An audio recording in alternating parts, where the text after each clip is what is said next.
ಎಲ್ಲರಿಗೂ ನಮಸ್ಕಾರ. ನಾನು ನಿಮ್ಮ ಡಾಕ್ಟರ್ BK ರಾಮಪ್ರವೀಣ್, ಜನತಾ ಆಯುರ್ವೇದ ಹಾಸನ. ಓಂ ನಮಾಮಿ ಧನ್ವಂತರಿ ಮಾದಿರೇವಂ ಸುರಾಸುರೈರ್ವಂದಿತ ಪಾದಪದ್ಮಂ ಲೋಕೆ ಜರಾರುಗ್ಭಯ ಮೃತ್ಯುನಾಶಂ ಧಾತಾರಮೇಶಂ ವಿವಿಧೌಷಧೀನ ಧನ್ವಂತರಿ ರಮಾನಾಥಂ ಸರ್ವರೋಗ ನಿವಾರಕಂ ಆಯುರ್ವೇದ ಪ್ರವರ್ತಾರಂ ವಂದೇ ಪೀಯೂಷದಾಯಕಂ. ಸರ್ವೇ ಜನಾಃ ಸುಖಿನೋ ಭವಂತು, ಸರ್ವೇ ಸಂತು ನಿರಾಮಯ. ಓಂ ಶಾಂತಿ ಶಾಂತಿ ಶಾಂತಿ. ವೀಕ್ಷಕರೇ, ಇವತ್ತಿನ ವಿಷಯ ಜಾಯಿಕಾಯಿ ಅಂತಂದರೆ ಆಯುರ್ವೇದದಲ್ಲಿ ಇದನ್ನು ಜಾತಿಫಲ ಅಂತಾರೆ, ಹಿಂದಿಯಲ್ಲಿ ಜೈಫಲ ಅಂತಾರೆ, ಹಾಗೂ ಇಂಗ್ಲೀಷ್ನಲ್ಲಿ ನಟ್ ಮೆಗ್ ಅಂತ ಕರೀತಾರೆ. ಹಾಗೂ ಇದರ ಒಂದು ಬಟಾನಿಕಲ್ ನೇಮ್ ಮೆರಿಸ್ಟಿಕಾ ಫ್ರ್ಯಾಗ್ರೆನ್ಸ್. ಇದನ್ನು ಆಯುರ್ವೇದದಲ್ಲಿ ಸುಗಂಧ ಅಂತಲೂ ಕರೀತಾರೆ. ಹಾಗೂ ಇದರ ಒಂದು ಟೇಸ್ಟ್ ರಸ ಯಾವುದಿರ್ತದೆ ಅಂತಂದರೆ ತಿಕ್ತ ಕಟು ರಸ, ಕಹಿ ಹಾಗೂ ಪಂಜೆಂಟ್ ಅಂದರೆ ಖಾರ ರಸ ಇರತಕ್ಕಂತಹ ಜಾತಿಫಲ. ಗುಣದಲ್ಲಿ ಇದು ಲಘು ತೀಕ್ಷ್ಣ ಗುಣ ಇರ್ತದೆ ಅಂತಂದರೆ ಈಸಿಯಾಗಿ ಅಬ್ಸರ್ವ್ ಆಗ್ತದೆ, ಈಸಿಯಾಗಿ ಡೈಜೆಷನ್ ಆಗ್ತದೆ. ತೀಕ್ಷ್ಣ ಗುಣ ಇರೋದ್ರಿಂದ ದೇಹದಲ್ಲಿರ್ತಕ್ಕಂತಹ ಸೂಕ್ಷ್ಮಾತಿ ಸೂಕ್ಷ್ಮ ಜೀವಕೋಶಗಳಲ್ಲಿ, ರಕ್ತನಾಳಗಳಲ್ಲಿ, ಸೆಲ್ ಟಿಶ್ಯೂಗಳಲ್ಲಿ ಹೋಗಿ ಇದರ ಔಷಧೀಯ ಗುಣಗಳನ್ನು ಪಸರಿಸಿ ಆರೋಗ್ಯವನ್ನು ಕಾಪಾಡುವಲ್ಲಿ ಸಹಕಾರಿಯಾಗಿದೆ. ಇದರ ವೀರ್ಯ ಉಷ್ಣವೀರ್ಯ, ಹಾಟ್ ಇನ್ ಪೊಟೆನ್ಸಿ ಇರ್ತದೆ. ಹಾಗೂ ಇದು ಹಲವಾರು ಸಿಸ್ಟಮ್ಗಳ ಮೇಲೆ ಅದ್ಭುತವಾದ ಔಷಧಿಯಾಗಿ ಕೆಲಸ ಮಾಡ್ತದೆ ವೀಕ್ಷಕರೇ. Central nervous system, digestive system, respiratory system, reproductive system ಹಾಗೂ ಸ್ಕಿನ್, ಈ ಎಲ್ಲದರ ಮೇಲೂ ಇದು ಅದ್ಭುತವಾದ ಔಷಧಿಯಾಗಿ ಕೆಲಸ ಮಾಡ್ತದೆ. ಇದರ ಪ್ರಭಾವ ಅಂದರೆ ಇದರ ಆ್ಯಕ್ಷನ್ ಏನು, ಇದರ ಕೆಲಸ ಅಂತಂದರೆ ಪ್ರಮುಖವಾಗಿ ವಾಯು ಮತ್ತು ಕಫ, ವಿಕೃತ ವಾಯು ಮತ್ತು ಕಫವನ್ನು ಸಮತೋಲನದಲ್ಲಿರ್ತದೆ. ವಾಯು ಮತ್ತು ಕಫವನ್ನು ಬ್ಯಾಲೆನ್ಸ್ ಮಾಡೋ ಶಕ್ತಿ ಇದೆ ಇದರಲ್ಲಿ.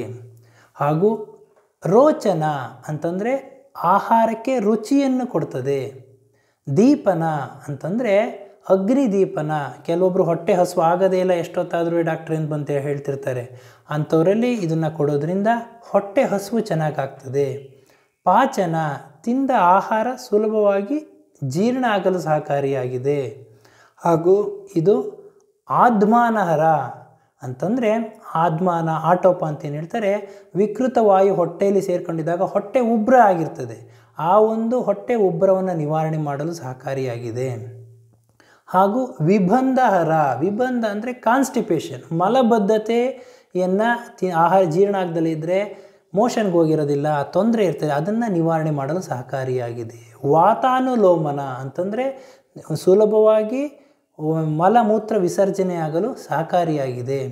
ಹಾಗೂ ಗ್ರಾಹಿ ಅಂತ ಗುಣ. ಗ್ರಾಹಿ ಅಂದರೆ ಅಬ್ಸರ್ವ್ ಮಾಡ್ತದೆ. ದೇಹದಲ್ಲಿರ್ತಕ್ಕಂತಹ ವಿಕೃತ ನೀರಿನ ಅಂಶವನ್ನು, ಕಫವನ್ನು ಅಬ್ಸರ್ವ್ ಮಾಡೋ ಶಕ್ತಿ ಇದೆ.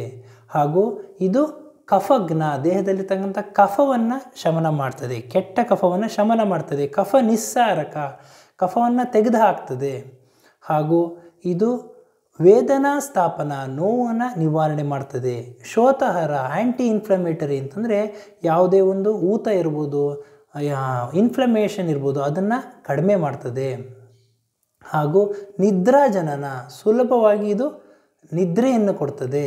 ಹಾಗೂ ಇದರ ಜೊತೆಗೆ ಇದು ವೃಷ್ಯ ಅಂತಂದರೆ ಲೈಂಗಿಕ ಶಕ್ತಿಯನ್ನು ಹೆಚ್ಚಿಸ್ತದೆ, ಕಾಮೋತ್ತೇಜಕ, ಉದ್ರೇಕತೆಯನ್ನು ಜಾಸ್ತಿ ಮಾಡ್ತದೆ. ಅದರ ಜೊತೆಗೆ ಯಕೃತೋತ್ತೇಜಕ ಅಂತಂದರೆ ನಮ್ಮ ಲಿವರ್ ಟಾನಿಕ್ ಆಗಿ ಕೆಲಸ ಮಾಡ್ತದೆ. ಯಕೃತ್ ಅಂತಂದರೆ ಲಿವರಿನ ಒಂದು ಶಕ್ತಿಯನ್ನು, ಕಾರ್ಯಕ್ಷಮತೆಯನ್ನು ಹೆಚ್ಚು ಮಾಡ್ತದೆ.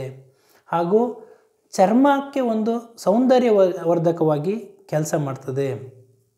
ಇದರಲ್ಲಿ ಈ ಹಲವಾರು ಔಷಧೀಯ ಗುಣಗಳು ಇದೆ. ಹಾಗೂ ನಮಗೆ ಈ ಒಂದು ತೊಂದರೆಗಳನ್ನೆಲ್ಲ ನಿವಾರಣೆ ಮಾಡ್ತಕ್ಕಂತಹ ಒಂದು ಈ ಶಕ್ತಿ ಇದರಲ್ಲಿ ಇದೆ. ಹಾಗೂ ಇದರಲ್ಲಿ ಯಾವ ರೀತಿ ಈ ಪ್ರಭಾವ ಅಂದರೆ ಇದರ ತೊಂದರೆಯನ್ನು ಯಾವ್ಯಾವ ರೀತಿನ ನಾವು ಶಮನ ಮಾಡ್ಕೋಬೇಕು ಅಂತ ಒಂದು ಕ್ರಮಬದ್ಧವಾಗಿ ಹೋಗೋದಾದರೆ, ಮೊದಲಿಗೆ ಇದು ಒಂದು ತಲೆನೋವು ಇದ್ದ ಸಂದರ್ಭದಲ್ಲಿ ಈ ಒಂದು ಜಾಯಿಕಾಯಿಯನ್ನು ನೀರಿನಲ್ಲಿ ಚೆನ್ನಾಗಿ ತೇಯ್ದು, ಸಾಣೆಕಾಯಿನಲ್ಲಿ ತೇಯ್ದು ಹಣೆಗೆ ಲೇಪ ಹಾಕೊಳ್ಳೋದ್ರಿಂದ ತಲೆನೋವು ನಿವಾರಣೆ ಆಗ್ತದೆ. ನಿದ್ದೆ ಬರ್ತಿಲ್ಲ ಅಂತ ಹೇಳ್ತಿರ್ತಾರೆ, ಅಂಥವ್ರು ಏನು ಮಾಡಬೇಕು ಅಂತಂದರೆ ಈ ಒಂದು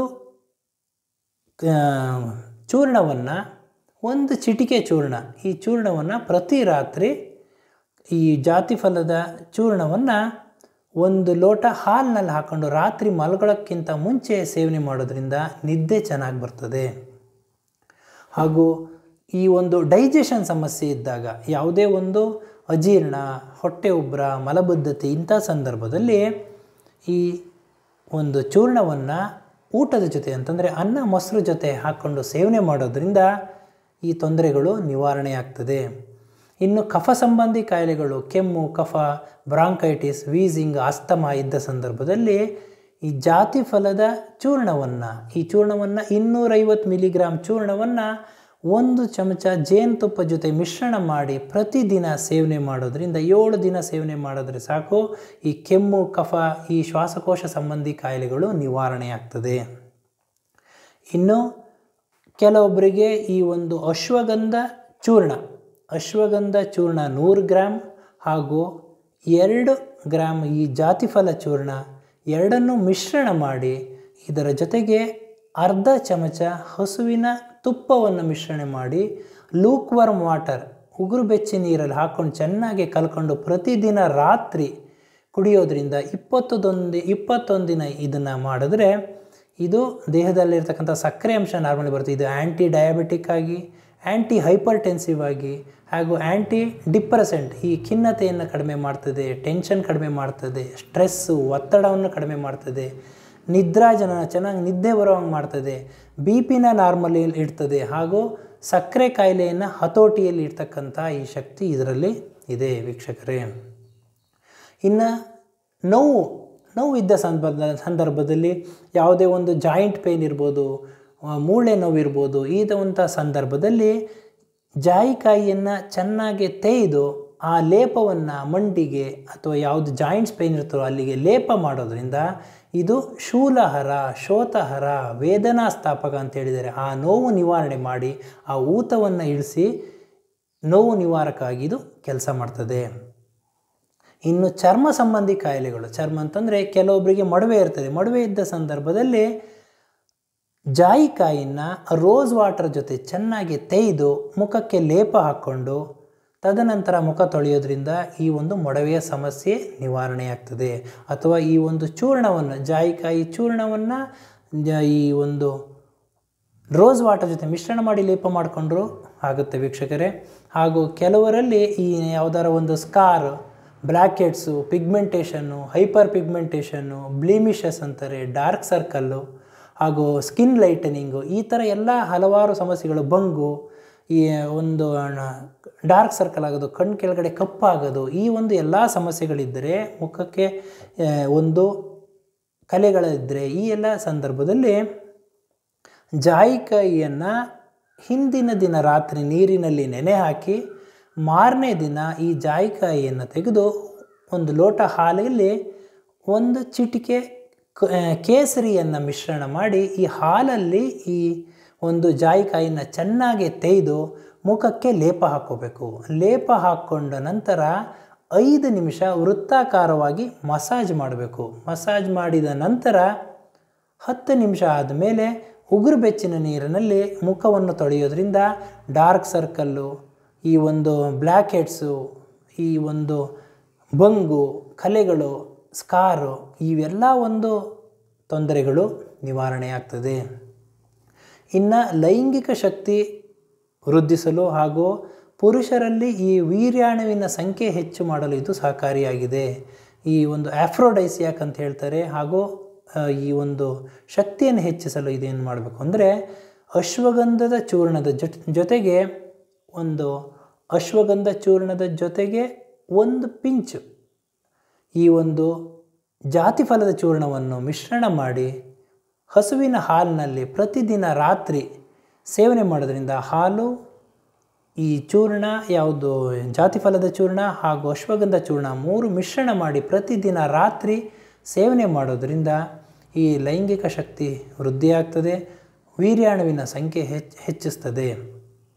ಹಾಗೆಯೇ ಇದು ಡೈಜೆಷನ್ ಸಿಸ್ಟಮಲ್ಲಿ, ರೆಸ್ಪಿರೇಟರಿ ಸಿಸ್ಟಮಲ್ಲಿ, ಸ್ಕಿನ್ನಲ್ಲಿ, ಸೆಂಟ್ರಲ್ ನರ್ವಸ್ ಸಿಸ್ಟಮಲ್ಲಿ ಎಲ್ಲ ವಿಷಯದಲ್ಲೂ ಇದು ಔಷಧಿಯಾಗಿ ಕೆಲಸ ಮಾಡೋದ್ರಿಂದ ನಮಗೆ ಹಲವಾರು ರೀತಿಯಲ್ಲಿ ಇದು ಉಪಯೋಗವಾಗಿದೆ. ಆಯುರ್ವೇದದಲ್ಲಿ ಹಲವಾರು ಔಷಧಿಗಳನ್ನು ಹೇಳಿದ್ದಾರೆ. ಈ ಒಂದು ಜಾತಿಫಲ ಒಂದು ಬೇಸ್ ಇಟ್ಕೊಂಡು ಅದರಲ್ಲಿ ಜಾತಿ ಫಲಾದಿ ಚೂರ್ಣ ಹಾಗೂ ದಾಡಿಮಾಷ್ಟಕ ಲೇಹ, ದಾಡಿಮಾದಿ ಲೇಹ, ಅದರ ಜೊತೆಗೆ ಮೃತ ಸಂಜೀವಿನಿ ಗುಟಿಕ, ಹೀಗೆ ಹಲವಾರು ಔಷಧಿಗಳಲ್ಲಿ ಜಾತಿ ಫಲವನ್ನು ಉಪಯೋಗಿಸಿರ್ತಾರೆ ವೀಕ್ಷಕರೇ. ಇವತ್ತಿನ ಈ ಸಂಚಿಕೆಯಲ್ಲಿ ಜಾತಿ ಫಲದ ಬಗ್ಗೆ ಮಾಹಿತಿಯನ್ನು ಕೊಟ್ಟಿದ್ದೀನಿ. ನನ್ನ ಈ ವಿಡಿಯೋ ತಮಗೆ ಇಷ್ಟವಾಗಿದ್ದಲ್ಲಿ ಲೈಕ್ ಮಾಡಿ, ಶೇರ್ ಮಾಡಿ ಹಾಗೂ ಮುಂದಿನ ವಿಡಿಯೋಗಳಿಗಾಗಿ ಸಬ್ಸ್ಕ್ರೈಬ್ ಮಾಡಿ. ಧನ್ಯವಾದಗಳು.